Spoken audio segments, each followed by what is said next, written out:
Nice graphic. Welcome back to another episode of the Transfer Show. I'm Trev Downey, podcasting to you from my field here in beautiful rural Ireland. And of course, I am joined by Mr. Transfer on the channel, Dave Davis. How are you, buddy? Lots happening. Lots happening. And at times like this, Trev, I'm drawn to the famous words of Moose T, featuring Hot and Juicy from 1998, who said, anointedly, I'm horny, horny, horny, horny. Honestly, everything that's happening, everything that's developing, just a good day in it, really.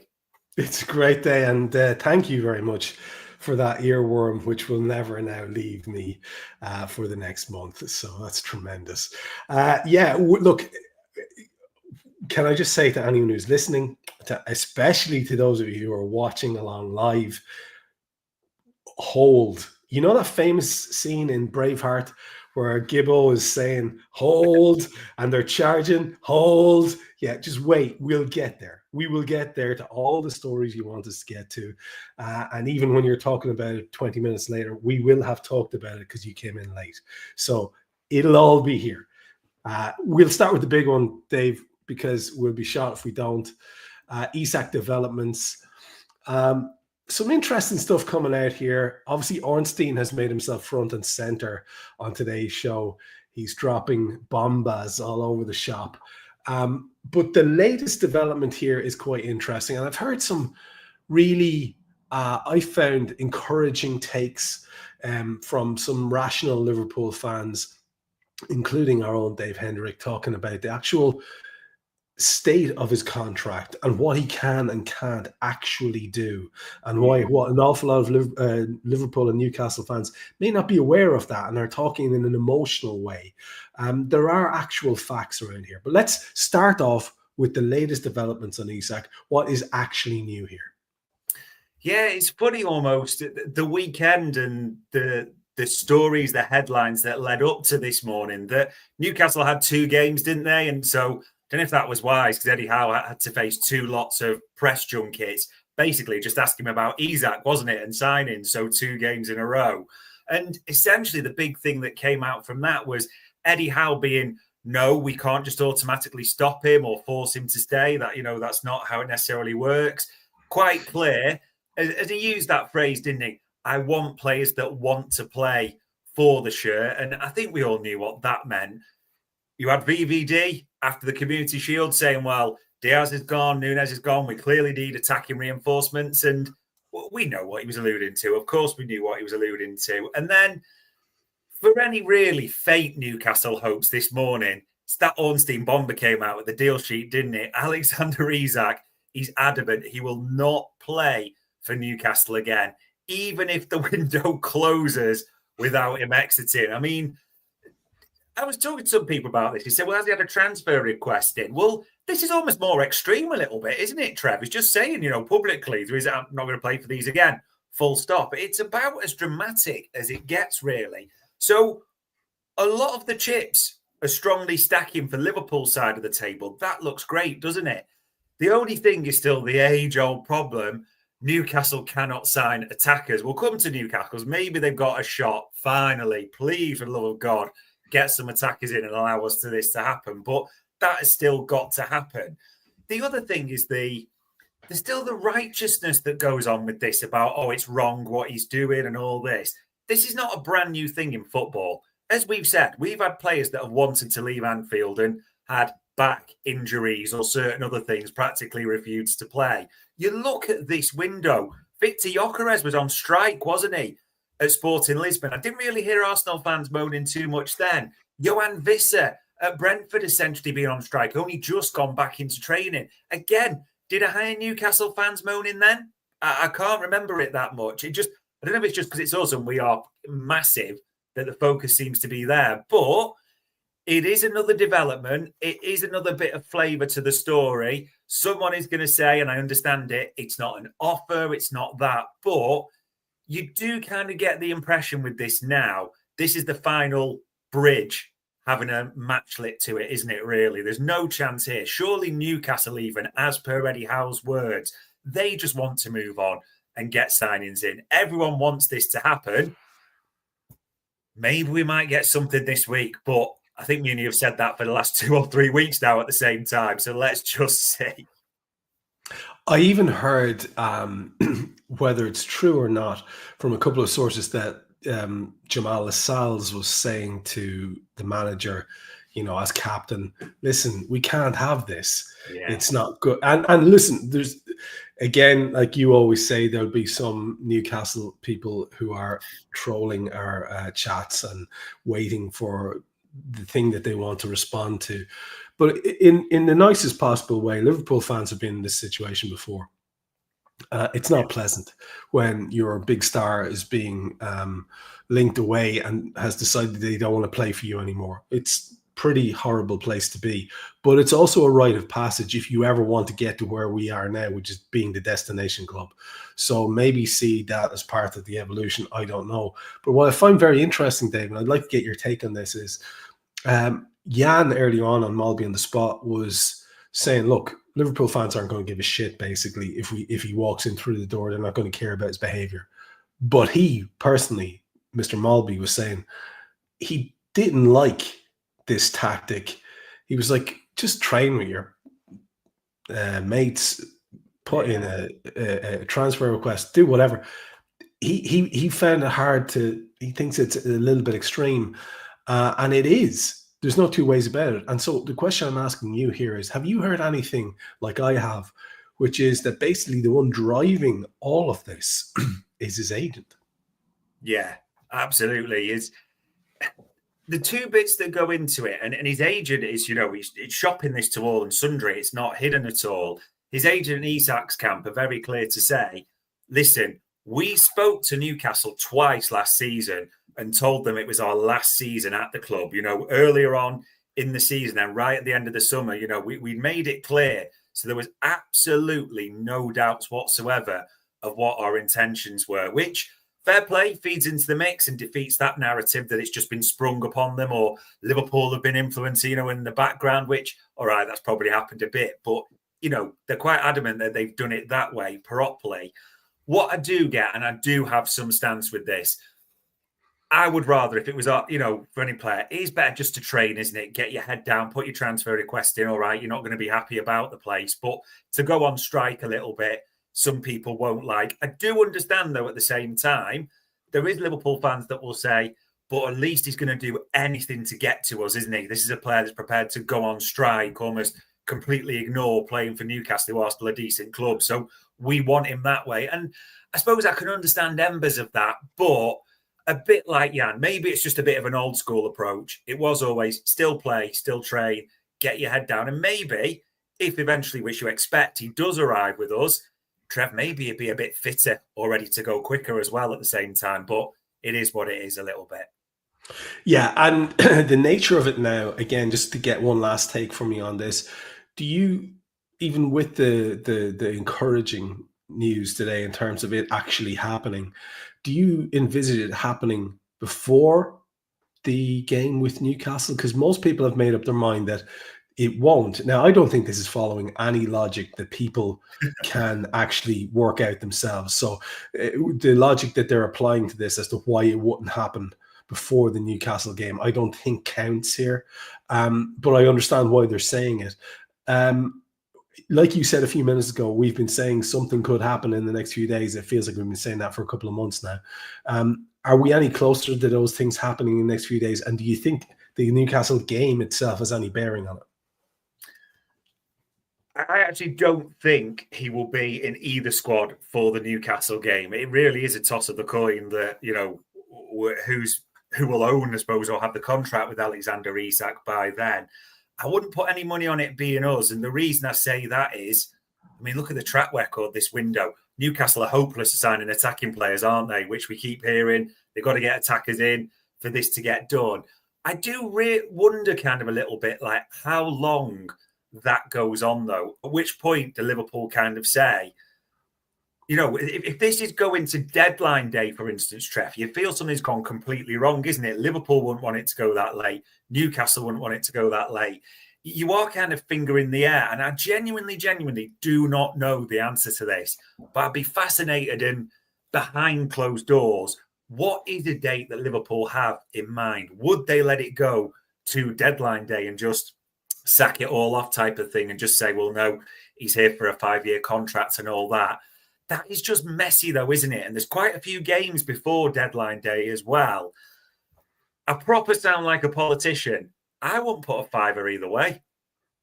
I mean, I see where you're coming from with that. And just last thing on that, and you've touched on it there. I know it's probably going to come back later on when we get around the Premier League in general, is Newcastle's business.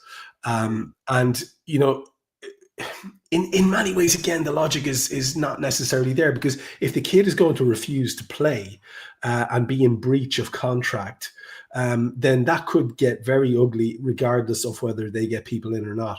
We seem to be telling ourselves that we need them to get their act together and be a coherent outfit and actually have the pulling power to get anyone in the door at all. It's getting immensely frustrating that our hopes to get Alexander Isak are tethered to what appears to be a hopelessly poor Newcastle capacity to attract targets.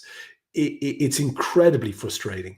And the fact that in most people's minds, and the story that's been put out there, is that they are linked. I think the question is, at what stage do Newcastle say, well, look, this lad is going to be toxic. He doesn't want to play for us, regardless of the fact that we've got no business done because we can't attract anyone. Again, you know my take on that. It just has to get done. So it does seem like it could drag to the very last minute for that reason. Yeah, and there's the other complication in the mix, which no one's fully sure about. Even the Geordie Patch journalists reporting on it, the PIF, and their reported stance over like, no, we've got our pride. This will not happen, you know, when what Eddie Howe wants to happen, what Eddie Howe's nephew wants to happen, what the PIF wants to happen. It might not all line up. But you're right. I think there's a point now, it almost feels, from today and this. I mean, we've seen this before.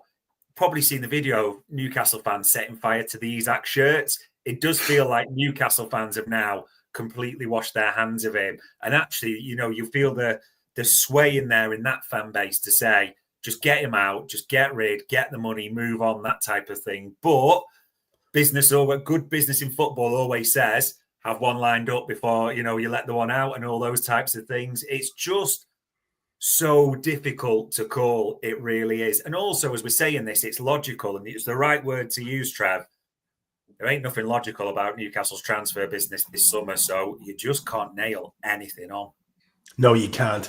Obviously, there is a plan B for Liverpool, because if there's one thing that is logical and methodical, there will be a plan B. And I think what most people do get at this stage is that plan B is radically different from plan A, because there are no Isak alternatives.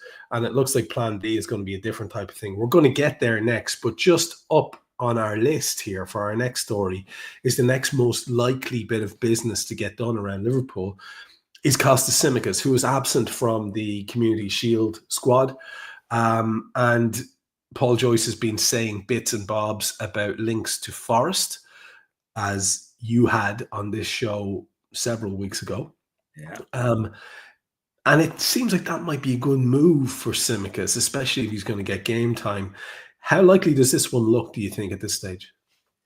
Yeah, I think it'd be almost astonishing if Tsimikas is at the club at the end of this window. We were never, like we said, we were never going to carry 3 left backs. And it's quite clear, Arne Slot's made it clear that from the squad for the Community Shield, you are third choice left back. And Kirkes has got quite, you know, as we want, big money, brilliant injury record, all the potential in the world. You've got Andy Robbo, it seems. Now the Atletico Madrid moves drifted, happy to stay, you know, be that key leadership position, if you want to call it that, in the squad. Tsimikas is unfortunately the odd man out. And there have been inquiries, quite a number throughout the summer, as we said before. It's just always been that Tsimikas has said, I'd rather play like 20 games for Liverpool than 40 games for another team. You know, I mean, that's not what I'm after. He actually used the phrase, because it feels like Broadway at Liverpool, which I loved as well.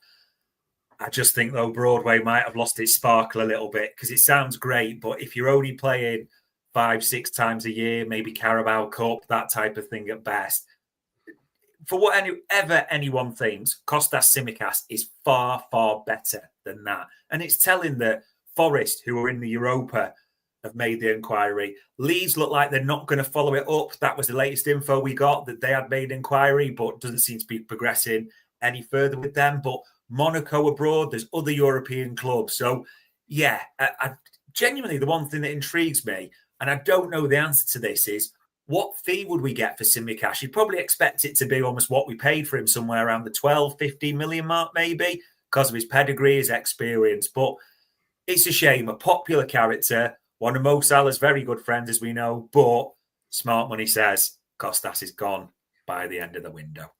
Yeah, I just spent a little bit of time talking to Jan about the turnover, because it's not just that we have new boys in joining an expanding squad. We've also got an incredible amount of people out the door, and the turnover is absolutely stunning. You and I talked about this as one of our early shows. We're way back at the start of the summer. I think it was even before the season had sort of finished. We were doing a cheeky transfer pod early on. And you and I talked about how we both had a gut feeling that there might be a huge amount of turnover. I don't think either of us in our wildest dreams would have thought it'd be this extreme, but here we are. This is where we're at. The next big story that people are getting very excited about, both in the comments, everywhere online, and with good reason, because Ornstein's at it again, centre-half situation. You and I both talked about the young centre halves that were being lined up. We know we were kind of profiling a good, young, incredibly promising centre half. The year before last, it was Yarrow. This summer, it was Huysen. And now we seem to have pivoted to Leoni at Parma, who, again, I think had something in the teens of first-team appearances in Serie A. So let's remember that. And also the Mark Way thing just would not go away. That lovely photograph that I think you mentioned on Newsround at one stage of Arne shaking hands with him, and people thinking that Virgil was doing like Bobby Firmino eyes, kind of, we all know where this is going. But it looks like the interest in Leoni and Guehi has been firmed up. This is exciting for a number of reasons, because we've got one plug-and-play centre-back, Premier League proven, excellent footballer, good to go, first-team squad. And we've got another guy who could be a fantastic footballer and may well have the sort of Rio and Gamoa ability to just go into the first team and be impressive straight away. This is really exciting if these two deals could get done. And the news you have is good around this. Yeah, it's been probably the highlight for many, even with the Isak story of today, hasn't it? The Mark Guehi, and you're right, it kind of led to the Community Shield, and he's a successful captain for Palace. He lifts that. We've got the Virgil side-eye mix going on. We had Steve Parish saying afterwards, didn't he? He was quite honest that now we can't afford to let him go down on a free. It's either a renewal or we've got to sell him type of thing, which is interesting to say, because a lot of the reports coming out on the Palace side are Glasner is dead set against that. Glasner, because of the way it's worked this season and the lack of signings in, would rather even they let Guehi go on a free. But he's not in charge at Palace, isn't he, of those types of decisions? So Steve Parish has made the call. And as Ornstein's tweeted there, Liverpool are in talks, we're opening talks, and suggestions are a fee somewhere around the £35 million mark, which, if that's true, Trev, whether it's a straight 35, 30 plus 5, all the things discussed, you are talking about getting a player who had a bid of 70 million quid rejected from Palace in Jan for 35 million. An England international, homegrown, all those. That is brilliant business. And it's also business for the now. Someone, as you would say, plug and play, can go straight in the team, probably at a level in a way below Canate, but probably a better footballer, if not a defender, if that makes sense as well. In that sense. So that is absolutely brilliant for us. But it isn't just, as you said, that Fabrizio has been kind of alluding to this consistently, hasn't he, about Leoni and Liverpool being keen. He's been building it up for a while. You've got to be honest about that. And as you know, our information is he's got a fantastic source for that. Let's just leave it at that one. But yeah, this one keeps coming up, doesn't he, Leoni? And all the suggestions are now Liverpool have opened those talks around Leoni. They're trying to do both, which I think is absolutely brilliant. I really do. I think it's very much shrewd moves of this window, because it's Guehi for the now. someone who can go in straight away. It also means there's not instant pressure on Leoni just to go straight in, isn't there? He can develop. It feels very much like an FSG signing. And just to plug it a little bit, me and Bart's later tonight, we will be doing a bit of a transfer market metrics around Leoni. His stats, his metrics, all the things that are pointing there. It's also important to say about these two, and not a lot of people maybe clued into this. They were picked out of a short list of 3. And I know we've talked about this. The young Greek centre-half, Kouliarakis, I think it's pronounced, at Wolfsburg, they had a real look at him and thinking he could have been one of the 2. The thing to really say is, speaking to an analyst about Kouliarakis as well, Liverpool thought, with a bit of work and coaching from Slot and obviously his team, Kouliarakis could have potentially been a top 5 centre-half in the world. They think his potential, his trajectory is that high. But as many might have seen in the reports, the Paul Joyce article especially, they think Leoni could be special, really special in terms of the trajectory he's got. So it does feel a little bit like an FSG-style move. Guehi for the here and now, Leoni for the future development. And all of a sudden, if you land these 2, and it's still, touch wood, that's got to happen, but we're talking to agents and both. The only thing I would say is there's a few journalists that put out the line that is wanted.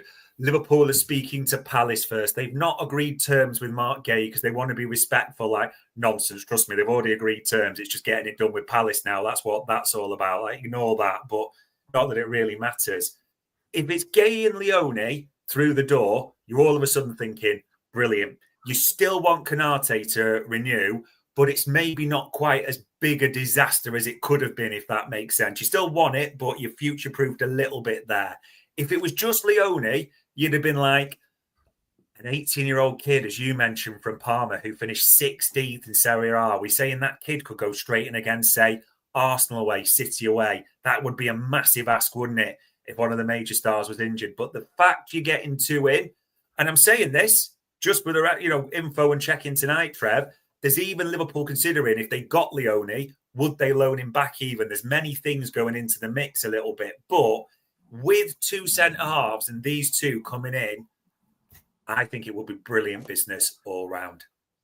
It has that feel to it, and something that people need to get their heads around as well, because unless you've got information I don't, the Ibu Konate situation rumbles on. And we could find ourselves in a situation in the winter window where if we want to get a few bob for him, we have to do a deal, or else he's just going to go in the summer. So this is where we are with this, and it's why we need 2 in the door who can do a job in the first team in this window. And I'm fully on board to see a couple of comments there in the chat about people being a bit nervous about so many new players gelling. One thing it will be, regardless, is exciting. And I'm all about that, I have to say.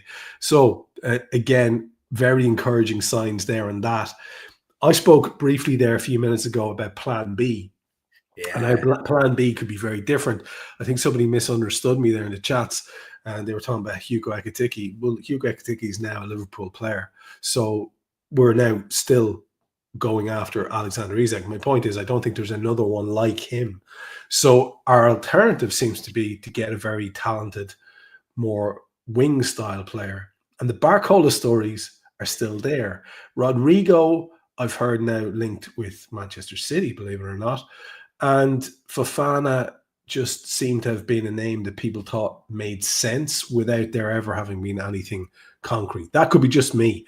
What do we look like around Plan B? And is Plan B actually Bradley Barcola?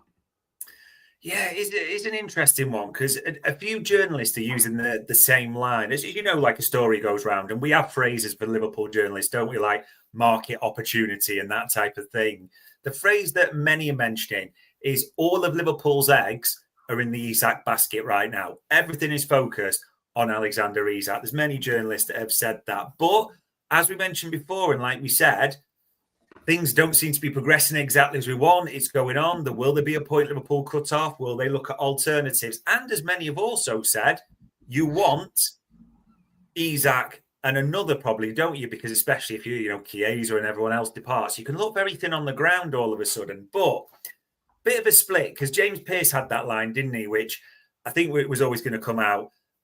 we rate Barcola highly, but not block the pathway of Rio and Gamoa, which I'm not sure I'll put too much credit in that, but I understand why that line has come out for the club. You had Julian Lawrence at ESPN saying, no, Liverpool did make an inquiry on the other week for Bradley Barcola to see what the situation goes. As you know, and we've talked about this, he is trying to do a new deal, it sounds like it, doesn't it? Barcola and old Jorge Mendes, the old wily fox, it's negotiation point because that doesn't seem to be progressing further. There is the possibility we are being used a little bit in that regard as well to help sanction a new deal. And it's PSG. Like, they can't afford to pay the money. Like, come on, if anyone's in doubt of that at all. But there is that in the mix. As you said, Rodrigo, the deal he wanted was too rich for our blood. And we'll talk about it later, but a lot of suggestions are that a lot of journalists and people expect him to end up at Manchester City now as well at the same time. Fofana, I mean, that was a player that we've been linked with for a while, but again, you come into the mix that I've not really got anything updated on him for a while. We can't lie about it, Trev. We also said the other week when we sold Tyler Morton to Lyon, didn't that seem like a great opportunity to have? Maybe they have them, we don't know, but have that discussion or something to develop. It just seems a little bit quiet around other attackers. All the eggs seem to be in the Isak basket. I get it. Most of the people watching, like me, want Isak and another, because we suspect there's going to be departures like Chiesa, Doak and all that. However, doesn't really seem to be a second alternative or an add-on to Isak coming into the mix, I'm afraid. No, there doesn't. And any pivoting that needs to be done, if it turns out that the Isak thing for some reason collapses, there'll be precious little time left to do that pivot, and therefore you would imagine it just won't happen. I think the likelihood of Chiesa staying around has increased this week as well. Certain things I've been hearing you have as well, haven't you, in terms of talk about conversations that went on with him and the manager? There was a report, I saw it in Gazzetta Italia, saying that, Liverpool and Arne Slot have spoken to his agent and, Fali Ramandi and all this, saying they want him to stay. I just don't see it, Trev. You never know 100%, but, I mean, he wasn't in the 29-man squad that went to the Far East. He didn't come on Sunday. Quite clear last season. His tune's a banger, but Arne Slot doesn't fancy Federico Chiesa. In fact, it's almost as far to say, if Federico Chiesa is at Anfield next season, it probably means something's gone a little bit wrong in Arne Slot's eyes and he couldn't get people that he wanted to, get him out and all those types of things. We know, as we talked about, his wages and that being a bit of an issue for the Italian clubs, who that's where he wants to go back to. That's who Liverpool have been talking to. But I struggle to see it. And in simple terms, we could be like last season going, oh, he stays. Yeah, but do you remember last season when Elliott didn't play, Endo didn't play, Chiesa didn't, when they were all on their last legs in midfield, especially, they still didn't get on the pitch, did they? It just feels a bit like it could be that. Now, one of the players you mentioned there will be our last story of the day, so we will have a Liverpool connection. But there is one more Liverpool-related story to go, and that is the forgotten man, the injured Stefan Bajcetic. It's been a difficult one for him because, I think the likelihood is that he probably would have been moved on anyway, but very much complicated by the fact that he was, he's been recuperating for a lot of the summer. Have you heard anything with regard to a deal that he might be doing for a loan or a permanent move, or is anyone going to take a chance on him? Because it seems, doesn't it, like he is very much on the market despite the fact that he's currently injured. Yeah, that's the noise. Everyone's expecting him to depart, whether it be permanent or on a loan. He's naturally got to get himself fit. As you mentioned there, he had that hamstring muscle surgery to get into shape. But again, he was at Las Palmas, wasn't he, last season? And they've got to pick, if it's a loan, they've got to pick it carefully. And I'm going to be honest, all the noises I've heard, that if it is a loan, it's to help with his asset value. They don't really see a pathway, for Stefan Bajcetic to get into the team. It would more feel like a loan for a sale. They would accept a permanent sale. But again, you'd be a bit crazy to put 15 million down on the table for Bajcetic. And I know people are going to say he's worth that. Have you seen his injury record for the last few years? He's just had hamstring surgery as well. There's no proof yet this isn't being derogatory. There's no proof yet Stefan Bajcetic's body can hold up to a whole season of elite level football, is there? It keeps breaking down. It's young, so there's time, but that is a big question mark. So it would be crazy for anyone to play a big fee, which leans towards a loan, probably later in the window you'd fancy, maybe very well to a Spanish club. But as sad as it is, and I know he's always had this kind of weird cult fan base, hasn't he? After he had that season where we were terrible in midfield and he kind of showed a bit of promise, that cult fan base hasn't left him. But all the suggestions we've got, Bajcetic doesn't really have a future at Anfield. Yeah, which is undeniably sad, because you like to see progression, and if it doesn't come at our club, I hope it does come elsewhere for him. Now, we've got lots of good stuff going on around the league. I believe we even have an Everton story, which is mental. But we will start with United. And I I heard United fans are going to put on the shelf their proposed protests because now they've got some shiny new players. And it does seem to be a pattern, doesn't it? For the appeasement seems to be to get them some shiny new things and maybe they'll shut up. And Sesko is the latest arrival, which, of course, we know is thwarting our plans, because Newcastle had famously flirted with him to a high level and apparently offered him more money than United did. Garnacho, we know, is not beloved of the manager there, so he is likely to leave. He was being linked with a move to a certain other Premier League club. I'll see if you are still talking about that, along with our old favourites from what's the lad that we were both hoping wouldn't arrive? Oh my God, attacking player. We were linked to him heavily. Oh my God, I'm having a mental block. It'll come back to me. And finally, then Nicholas Jackson as well. There's news there around Chelsea and that, but we'll get back to that. Let's just talk quickly about United and the business that they're trying to do, including a fellow we'd like to have at our club in young Baliba. It's funny, isn't it, how things can change and how fickle football fans in. I mean, like a month ago or so, they were all like, get the Moody Norwich scarves ready. We're going for this because Sir Jim said we were going to run out of money at Christmas. They've done a design that has the stadium turn into a circus tent, which is what we've become. PSR and all this, like, get the Moody Norwich scarves ready. We're going for it. All of a sudden, to a month later, like, let's just slow down a second because Sesko's come in, Kuna and Mbeumo, even though there's a bit of uncertainty around the whole PSR thing. But maybe Big Jim doesn't really care and he's opening, Carrington and updated. Let's just maybe run with this. Forget the finance for us for a second.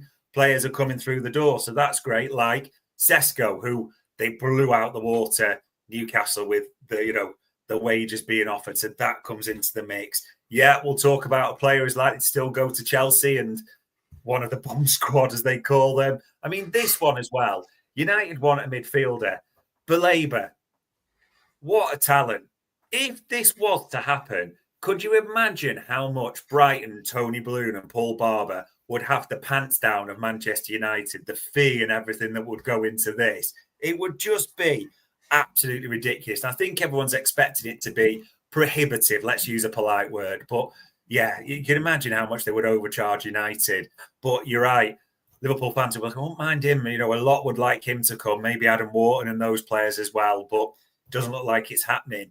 And funny is, Højlund, who's literally wanted to say all summer, I want to stay, I want to fight, who's now just been told by United, we don't care if you want to fight, we do not want you here.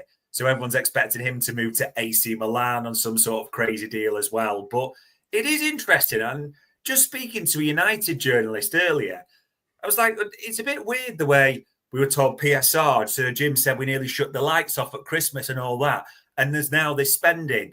And the reply was, yeah, we don't really get it either. No one's really talking about PSR or answering questions at United. It almost has the feeling like, Trev, they're just rolling the dice a little bit. They're just going, screw PSR. We're going to gamble. We're going to try and get to the Champions League and seeing, if that'll clear us and get us back on the playing field and we go again from there.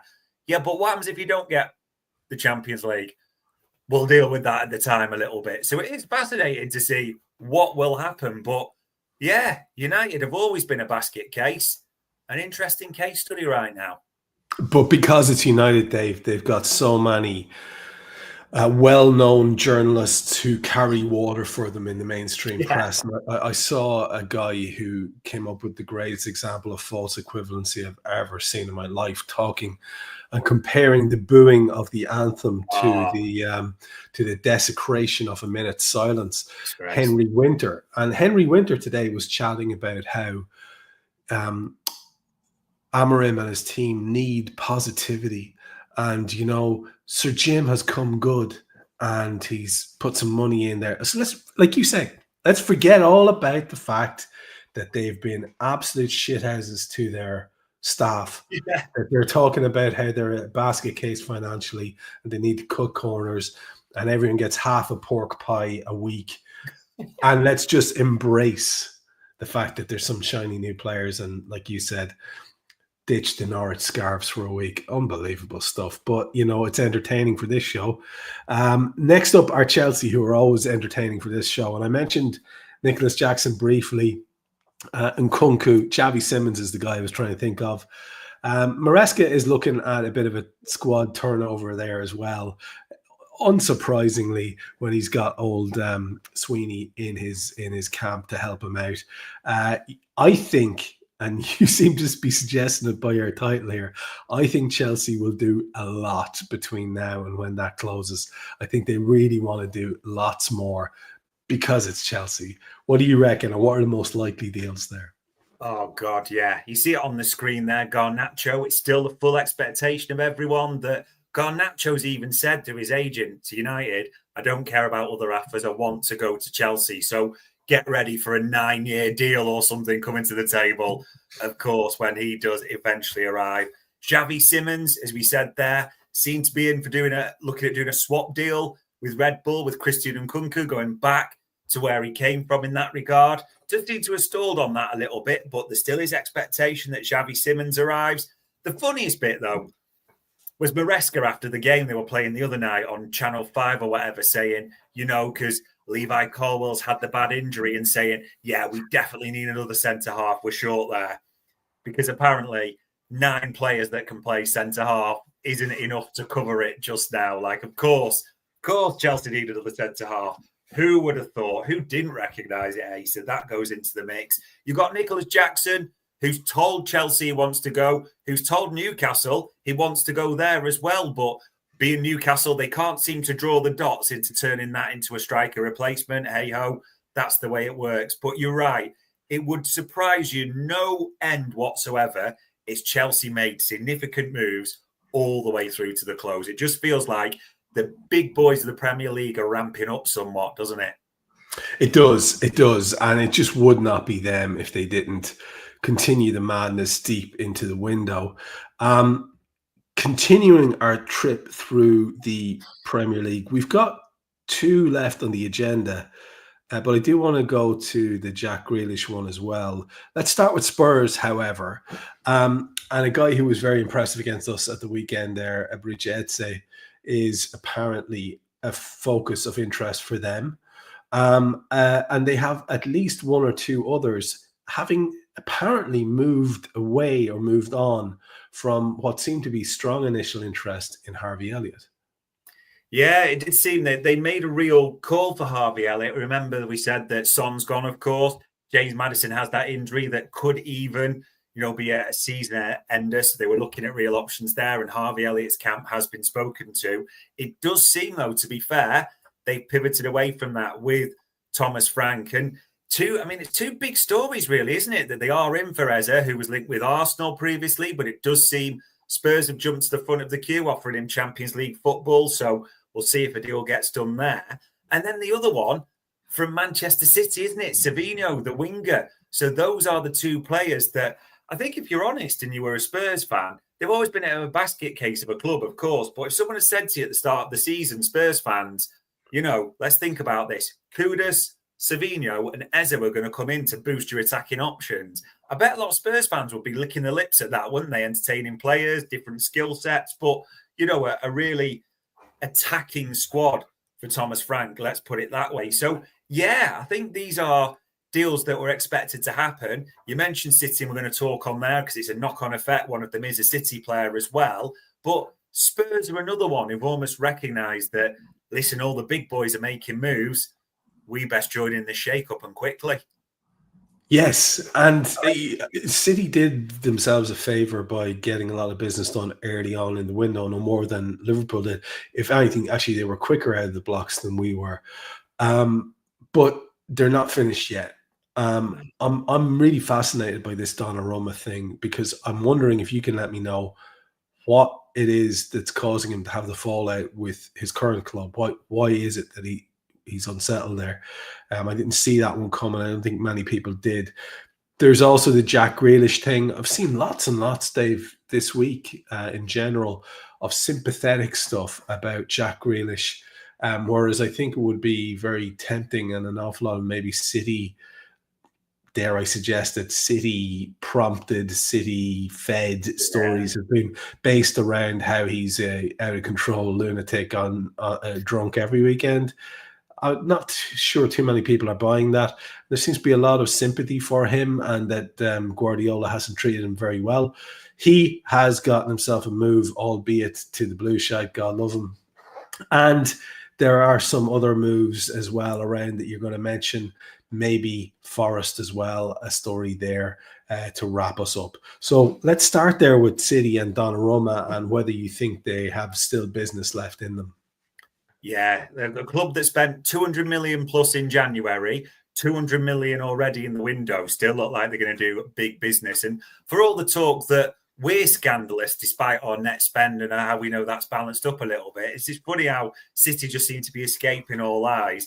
And the one thing I'd bring into the mix, which I saw was a great tweet on Twitter earlier today, if you look at now who's set to leave City by the end of this summer, Pep Guardiola will have sold 80% roughly of the players he's bought since 2023, which is quite interesting. You know how he'll quite just happily turn them, but no one says anything about it. Does it a little bit? But hey ho, yeah. Donnarumma is an interesting one because Galatasaray made an inquiry for Edison. They made it, and they followed it up, and Edison seems to fancy the move potentially.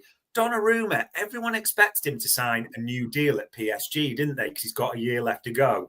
That didn't seem to be progressing, but PSG have almost gone a hard line of do a deal with us quickly or you go in. You are not running in, to the last year of your deal.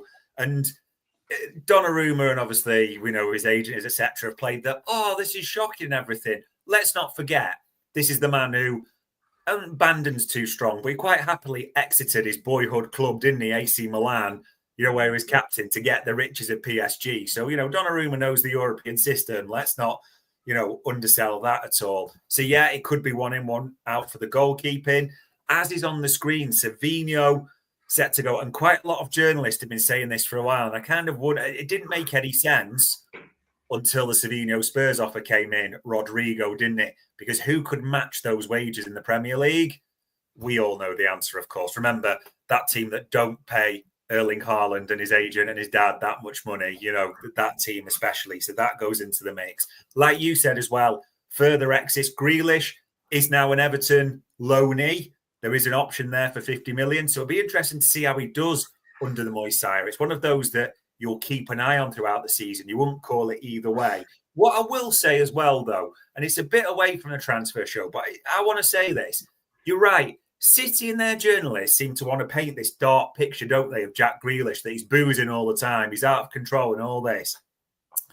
I know from a few friends in life, Jack Grealish has done a lot of charity work for various different charities, especially things like MND and things within Manchester. So it's funny how that picture's painted on one side, but he does so much charity work. And I know one he's been involved in. So let's just have that correct and on the map at the same time when we're talking about Jack Grealish.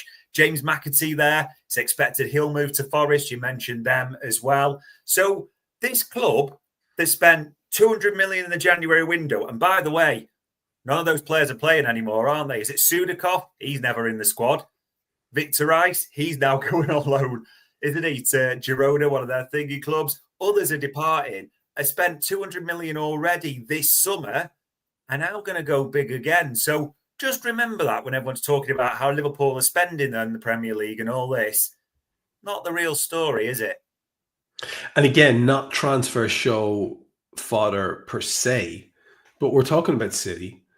And isn't it remarkable, my friend, that we've managed to find ourselves within days of the kickoff of the new season and nothing has happened.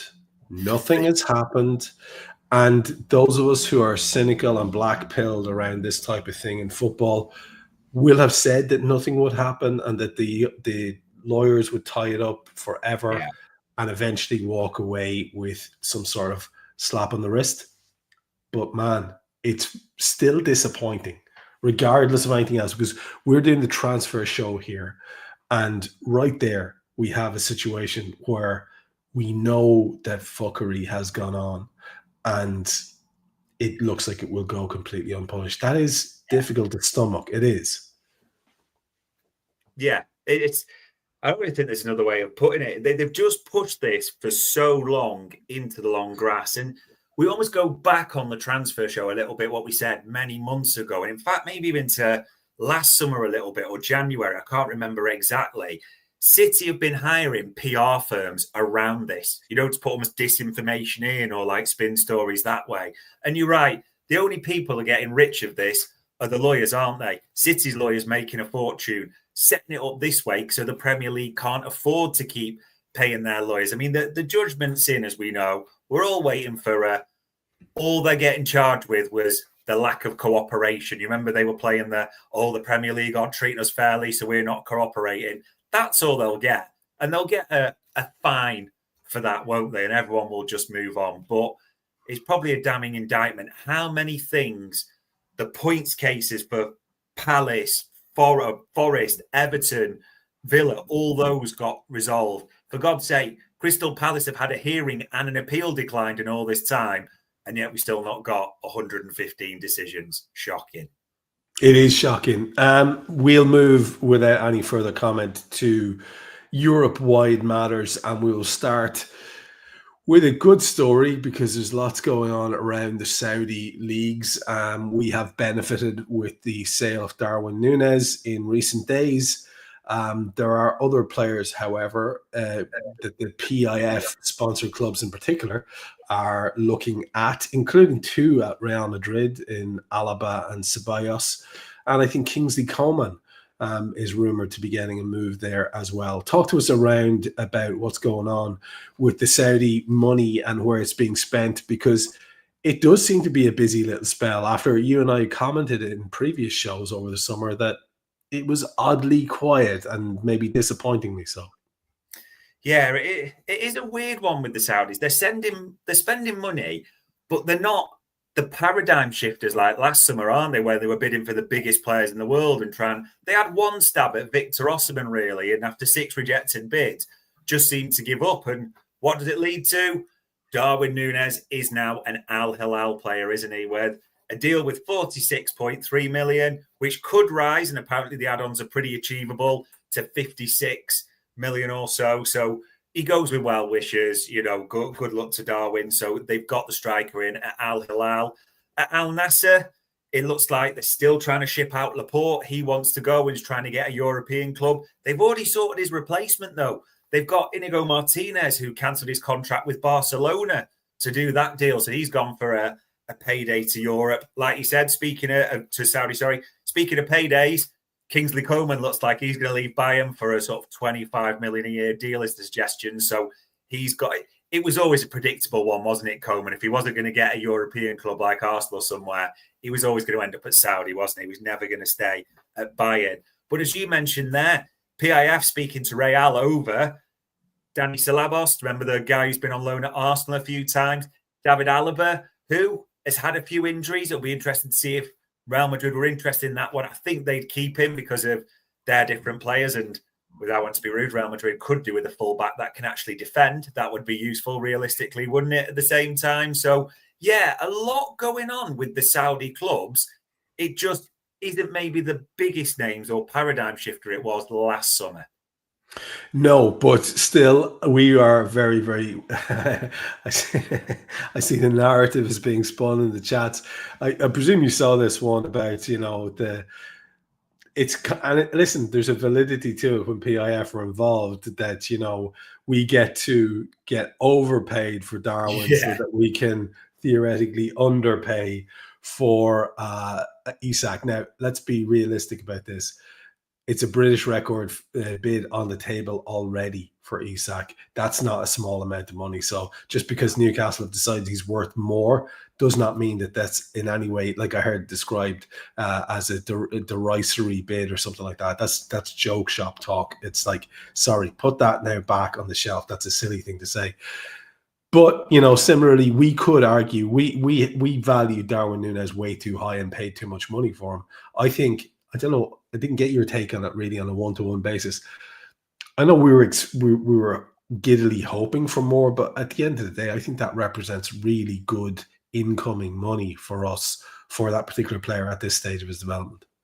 I do as well. I think the 70 million was obviously part of that craziness when the Saudis were still there trying to do crazy stuff, wasn't it, at the end of January and what looked like the move with Osimhen. I think that was there. It felt like a bit like the Guehi analogy, isn't it? It was 70 million in January. It was never going to be 70 million in the summer, really, was it, in all honesty?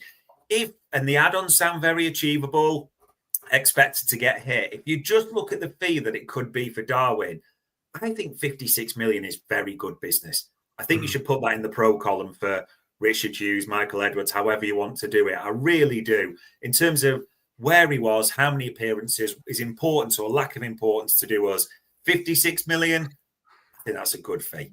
Yeah, agree entirely. 2 stories left. We'll go to PSG next. And we were just talking actually on Mulby on the Spot about how Bournemouth were getting a bit fleeced of their best players. And they have 2 in the door at PSG. And it looks like we've already mentioned that Donnarumma might be going the opposite direction. Is there anything else around there? And tell people who the two new arrivals at PSG are. Yeah, they've got their keeper in, Chevalier, haven't they? So he's in as well. So if Donnarumma does depart, that is well covered now.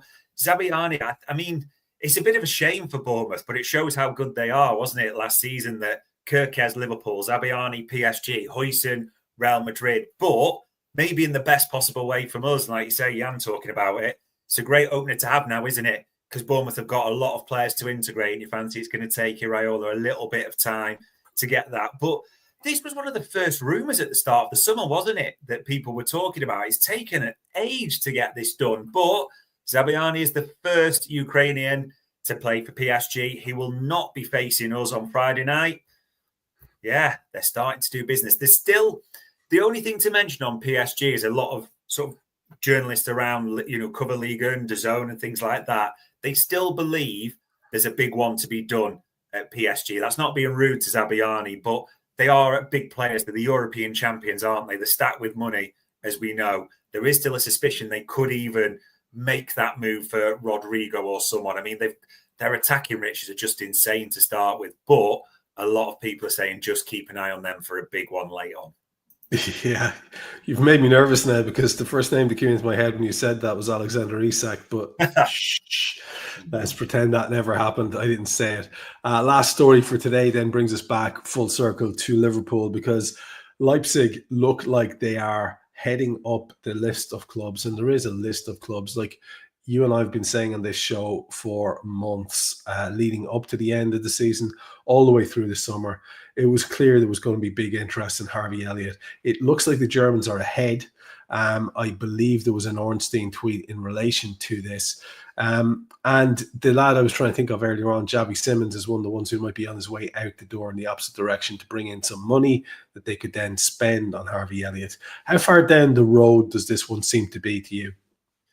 This one does seem like a lot of people expect it to happen. And I think the key thing to say is Leipzig have almost a bit like us. They've done the smart move of they've got the player on board, the player's family, the camp, the agent, all that type of stuff. So they've done a bit of a smart move here because we said Spurs were in the mix, but they sort of pivoted away. And part of that is because Elliott, and maybe it's right to say the Elliott family, seem very much sold on the Leipzig project, if you want to call it that, and where they say him coming in with naturally Sesko gone, that Simmons is set to depart. So there's a natural position there for him as well to be a real star at the same time as well. So they can't say they've not got the money. I know the amount, whether it's 40 million with a sell on, 50 million, they've just got a whack off for Sesko, haven't they? They're expected to do the deal for Xavi Simmons. So it's just about that happening. But the suspicions are across Europe and the Liverpool side. Harvey Elliott ends up at Red Bull Leipzig. And as someone mentioned there, Jurgen Klopp's special boy, isn't he, who's in charge of football there at Red Bull? It would just be a nice story all round. Yeah, I think so. And I'd love to see him get a good move because it does break my heart that a guy is not just considered to be of the level that Arne Slot wants, because his heart is so much at the club and it's always in the right place. But you'd like to see him go on and have a successful career elsewhere, if that is to be the case. And like we said in the last transfer show, it's not like he didn't achieve his dreams at Liverpool anyway, and he's still a very young man. I think that's about us, buddy. Unless there's any last breaking news or anything you want to fill us in on just before we go.